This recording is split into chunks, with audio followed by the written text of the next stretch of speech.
Hello दोस्तों, आज जो मैं आप लोगों के लिए कहानी लेकर आई हूँ उसका शीर्षक है एक रात की दुल्हन। पूरी कहानी सुनिएगा, आपको बहुत अच्छा लगेगा। तो चलिए शुरू करते हैं। किसी ज़माने में पाटलिपुत्र के एक छोटे से गांव में एक बूढ़ी और उसकी खूबसूरत पोती देविका रहती थी। दूर दूर तक देविका के रूप के चर्चे थे और गांव का हर दूसरा आदमी उसे पाना चाहता था।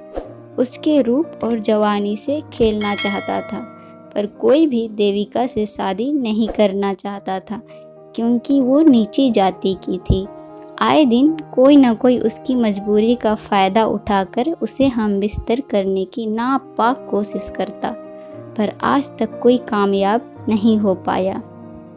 फूल सी देविका रोज़ अपनी आबरू इन भूखे लोगों से बचाए अपनी और अपनी दादी का भरण पोषण करती। वो रोज जंगली बेर चुनती और उसे बाजार में बेचने जाती। देविका को अपनी खूबसूरती का बस इतना फ़ायदा मिलता कि लोग फल खरीदने के बहाने आते और अपनी गंदी निगाहों से रोज उसका दीदार करते, पर साथ ही साथ फल भी खरीद लेते थे। बस इसी तरह देविका और उसकी दादी का जीवन चल रहा था। दादी अपनी झोपड़ी में बैठी हमेशा की तरह देविका की राह बाट रही थी। तभी देविका आ गई। कारी, इतना देर कहाँ लगा दिया? ओ दादी, आज कुछ ज़्यादा ही काम था और हमरे फिक्र ना किया कर। काहे ना करूं? दिन रात सोचत रहती हूँ कि तेरी शादी कब करूँगी। ये सारे गांव वाले राह देख रहे हैं कि मैं कब मरूं और वो तुझे नोच खाए। ओ दादी, इतना मत सोच, अभी तो और 100 साल जिएगी। चल अब ये बता कि कमली अपने ससुराल से आई या नहीं? हाँ, आ गई। जा मिल ले, पर जल्दी घर आ जाइयो। ठीक है दादी, हम आ जाई। देवकी कमली के घर चली जाती है। और कमली कैसी है? अरे देविका, तू आजा, हम तोहरे याद कर रही थी। हाँ, मैं आती हूँ, पर ये तो बता कि जीजाजी ने इतने दिन तक आने क्यों नहीं दिया? ज्यादा देविका हम नहीं बताएगी। बोलो ना, क्या किया जीजाजी ने? दोनों मुस्कुराने लगे और कुछ देर बाद, तेरे जीजा बड़े जानवर हैं। पहले तो 2 मटकी तारी पी गए और फिर नशे में पूरी तरह पागल होकर मेरे सारे कपड़े फाड़ दिए। फिर अपने होठों की शराब मेरे होठों पर उतार दी और मैं कुछ नहीं कर पाई। रात भर वो मुआ कुश्ती करता रहा और मेरा बदन टूटता रहा। जब सुबह हुई तो ना मैं होश में थी ना वो। कई दिनों तक तो मैं सांस भी नहीं ले पाई। पर जैसे ही पिताजी मुझे लेने आए, मैं फौरन वहाँ से भाग आई। वो मुआ तो मुझे आने ही नहीं दे रहा था। मैं जानती हूँ कि मैं कैसे उस मुए के हाथों से बची हूँ। ये सुनकर देविका हंसने लगी। तू हंस रही है? जब तेरी शादी होगी तो तब तुझे अपनी दादी ना याद आई तो मेरा नाम बदल दियो। बातें कई घंटों तक यूं ही चलती रही और फिर देविका कमली से विदा लेकर घर आ गई। उस रात देविका ने खाना बनाया और जो भी रूखा सूखा था खाकर दोनों सो गए। अभी रात के आधी भी नहीं हुई थी कि अचानक कुछ आवाज़ आई, जिससे दादी की आंख खुल गई, पर देविका अभी भी सो रही थी। दिन भर कड़ी मेहनत करने के कारण वो काफ़ी गहरे नींद में थी। दादी उठी और दिया उठाकर इधर उधर देखने लगी। तभी उसे अंधेरे में कुछ नजर आया। वो कोई आदमी की आकृति थी, जिसे देख बुढ़िया डर गई। तभी उस आदमी ने तेजी से बुढ़िया का मुंह दबाकर बोला, सुन, मैं एक डाकू हूँ और अगर तूने शोर मचाया तो मैं तुझे मार डालूंगा। राजा के सिपाही मुझे ढूंढ रहे हैं। अगर उन्होंने मुझे पकड़ लिया तो फांसी पर चढ़ा देंगे। ये सब सुनकर बुढ़िया शांत हो गई। ये देख डाकू ने भी अपना मुंह उसके मुंह से हटा लिया और कोने में जाकर बैठ गया। बुढ़िया बोली, बेटा, मेरे जैसी बूढ़ी के पास क्या है जो तू मुझे लूटने आया है?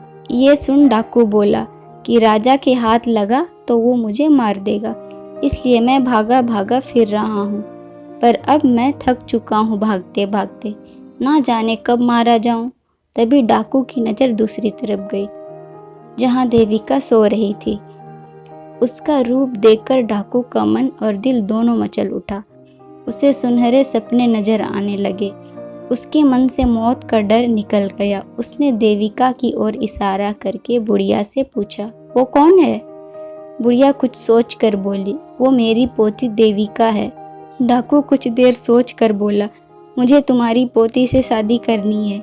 ये सुनकर बुढ़िया के होश उड़ गए और वो रोने लगी कि हमें छोड़ दो, हमने तुम्हारा क्या बिगाड़ा है, मेरी पोती को छोड़ दो, तुम कब मर जाओ कौन जाने, क्यों मेरी पोती की जिंदगी खराब करना चाहते हो। कुछ देर तक एक शांति सी छा गई। डाकू बोला, मैं जानता हूँ कि मैं मरने वाला हूँ, पर मरने से पहले मैं अपनी दिल की सभी इच्छाएं पूरी करना चाहता हूँ। यही कारण है कि मैं तेरी पोती से शादी करना चाहता हूँ। तभी बुढ़िया रोते रोते बोली कि अगर मैंने अपनी पोती की शादी तुझसे कर दी तो लोग तेरे मरने के बाद मेरी पोती की जिंदगी नर्क बना देंगे, तो फिर उसका क्या होगा। और ये बोलते बोलते रोने लगी। डाकू कुछ देर सोचकर बोला, अगर किसी को मालूम होगा तब ना, हम आज ही रात को शादी कर लेंगे और मैंने आज तक जितनी भी दौलत लूटी है वो सब तुम दोनों को दे दूंगा, ना किसी को पता चलेगा और तुम उस दौलत से अपनी सारी जिंदगी मजे में गुजार सकती हो। सोच लो, एक रात में इतनी दौलत तुम्हें कभी भी नहीं मिलेगी और कल होते ही मैं मारा जाऊंगा, किसी को भी पता नहीं चलेगा कि हमारे बीच क्या हुआ। बुढ़िया सोच में पड़ गई कि एक ही रात में पोती दुल्हन भी बनेगी और विधवा भी, और ऊपर से इतनी सारी दौलत, और किसी को कानों कान खबर भी नहीं होगी। फिर किसी दूसरे गांव में जाकर फिर से अपनी पोती की शादी कर दूंगी। एक लंबी सांस के बाद बुढ़िया बोली, मुझे मंजूर है, पर मुझे पहले दौलत चाहिए, फिर शादी होगी। डाकू मान गया और 2 घंटे बाद काली मंदिर में आने को बोल वहां से भाग गया। देविका अभी भी नींद में थी। दादी उसके पास गई और उसे जगाने लगी। जब देविका जाग गई तो दादी ने सारी आपबीती उसे सुना दी, जिसे सुनकर देविका रोने लगी। पर दादी ने उसे अपनी कसम देकर कहा कि अगर वो ये शादी नहीं करेगी तो वो अपनी जान ले लेगी। ये सुनकर देविका डर गई और शादी के लिए मान गई। उसी वक्त दादी और देविका अंधेरी रात में काली मंदिर की ओर चल दिए। डाकू पहले ही सारा इंतजाम करके बैठा था। जल्द ही शादी शुरू हो गई। डाकू ने सोने से भरी गठरी बुढ़िया को दे दी और बुढ़िया ने देविका का हाथ डाकू को सौंप दिया। जब शादी की सभी रस्में खत्म हो गई तो डाकू देविका को अपने साथ ले जाने लगा और कहा कि सुबह होने से पहले इसे काली मंदिर ले आऊंगा। बुढ़िया ने दोनों को जाने दिया और सोने से भरी गठरी लेकर मंदिर में बैठ गई। देविका काफी डरी हुई थी कि ना जाने अब क्या होगा, ये डाकू ना जाने उसके साथ क्या क्या करेगा। देविका सोच ही रही थी कि दोनों एक खंडर के सामने आ गए। डाकू ने घास का बिस्तर बना दिया और लकड़ियां इकट्ठा करके आग जला दी और देविका को घोड़े पर से उठाकर घास पर फेंक दिया और उसकी ओर ललचाई नजरों से देखने लगा। उसने पहले देविका के पैर पकड़ लिए और उसे चूमने लगा। तभी देविका बोली, आज हमारी सुहागरात है और मैंने आपको दूध भी नहीं पिलाया। ये सुनकर डाकू हंसने लगा और बोला, बस इतनी सी बात, मेरे पास दूध तो नहीं है पर शराब बहुत है, अभी लाता हूँ। और डाकू अपने घोड़े से बंधी एक सुराही ले आया जिसमें शराब थी और उसने उसे देविका के पास रख दिया और बोला, निकालो और पिला दो मुझे, पर जल्दी करो, आज मैं तुम्हारी जवानी की किताब थोड़ा करीब से पढ़ना चाहता हूँ। देविका बोली, अभी तो रात लंबी और जवान है, तो इतनी जल्दी क्यों, लो ये पी लो। देविका डाकू को शराब पिलाती रही और डाकू पीता रहा। जब शराब खत्म हो गई तो डाकू पूरी तरह से पागल सा हो गया और देविका पर किसी भूखे शेर की तरह झपटा, पर देविका वहां से हट गई, जिससे डाकू को गुस्सा आ गया और वो देविका से जबरदस्ती करने लगा। तभी अचानक डाकू के आंखों के आगे अंधेरा छाने लगा और वो जमीन पर गिर गया और उसके मुंह से झाग आने लगी और वो मर गया। देविका ने उसकी लाश को उठाकर घोड़े पर डाला और काली मंदिर की ओर चल दी। जल्द ही देविका मंदिर पहुंच गई, जहां दादी उसका इंतजार कर रही थी। दादी समझ गई थी कि उसकी चाल कामयाब हो गई थी और जो जहर उसने देविका को दिया था वो उसने उस डाकू को पिला दिया। जल्द ही सुबह हो गई और मंदिर में लोग आने लगे, पर जब सबकी नज़र डाकू की लाश पर गई तो पूरे गांव में खबर फैल गई कि डाकू की लाश मंदिर में पाई गई है। उस लाश को देखने के लिए राजा स्वयं आते हैं और पूछते हैं कि इसे किसने मारा है, तो कोई जवाब नहीं मिलता है। तभी भीड़ में से एक आवाज़ आती है, महाराज मेरी पोती ने। ये सुनकर सभी गांव वाले हैरान हो जाते हैं।